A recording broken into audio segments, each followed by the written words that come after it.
आज की इस वीडियो में हम बात करेंगे भारत को इंडिया नाम कैसे मिला और भारत को इंडिया क्यों कहा जाता है। हम सभी जानते हैं कि भारत कई सारी संस्कृति का देश है और यहाँ स्थान बदलते ही धर्म और भाषा बदल जाती है। जिस तरह भारत में कई धर्म के लोग रहते हैं, उसी तरह भारत के कई नाम भी हैं। भारत के इतने ज्यादा नाम है कि शायद दुनिया के किसी भी देश के इतने सारे नाम नहीं होंगे। और भारत एक ऐतिहासिक देश है जहाँ पर बहुत सारे इतिहास देखने को मिल जाएंगे। और अगर भारत के इतिहास के बारे में बात की जाए तो भारत कई सालों तक गुलामी की जंजीरों में जकड़ा रहा है और कई सालों तक मुगलों ने भारत पर राज किया और फिर उसके बाद अंग्रेजों की गुलामी में जकड़ गया। पर अब हमारा देश आजाद है और हम सभी अपने देश में आजादी से रह रहे हैं। बहुत से लोगों के मन में आज भी ये सवाल आता है, भारत को इंडिया क्यों कहते हैं और ये नाम कहाँ से आया और भारत का नाम इंडिया कैसे पड़ा। तो आज हम आपको इसी के बारे में बताने जा रहे हैं। और उससे पहले अगर आपने इस वीडियो को लाइक नहीं किया तो प्लीज़ वीडियो को लाइक करें और हमारे चैनल को सब्सक्राइब करें। तो चलिए दोस्तों, बिना टाइम वेस्ट के वीडियो को स्टार्ट करते हैं।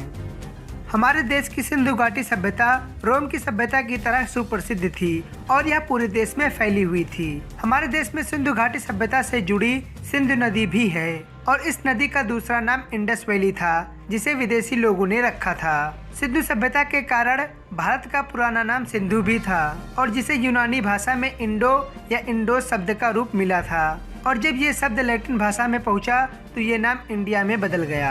और जब शुरुआत में भारत को इंडिया नाम मिला तो इसे भारत के लोगों द्वारा एक्सेप्ट नहीं किया गया, क्योंकि ये नाम विदेशियों द्वारा रखा गया था और शुरुआत में इस नाम को कोई इम्पोर्टेंस नहीं दिया गया।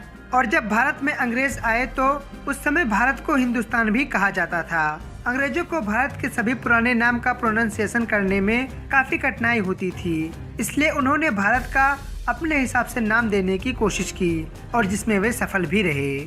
और जब अंग्रेजों को पता चला कि भारत की पुरानी सभ्यता सिंधु घाटी सभ्यता को इंडस वैली भी कहते हैं, जिसका लैटिन भाषा में अर्थ इंडिया रखा गया, तो उन्होंने भारत को इंडिया कहना शुरू कर दिया, क्योंकि इंडिया शब्द प्रोनाउंसिएशन करने में अंग्रेजों को काफी अच्छा लगता था।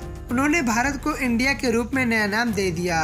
अंग्रेजों के शासन काल में इंडिया नाम काफी प्रसिद्ध हो गया और लगभग सभी देश विदेश के लोग भारत को इंडिया के नाम से जानने लगे और इस तरह से भारत का नाम इंडिया पड़ गया।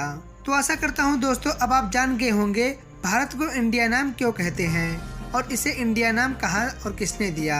इंडिया नाम को पूर्ण मान्यता भारत की आजादी के बाद मिली थी, जब भारत आजाद हुआ था। भारत के संविधान में भी इस नाम को स्वीकार कर लिया गया था और इसके बाद भारत के लोग देश को इंडिया और खुद को इंडियन कहकर पुकारने लगे।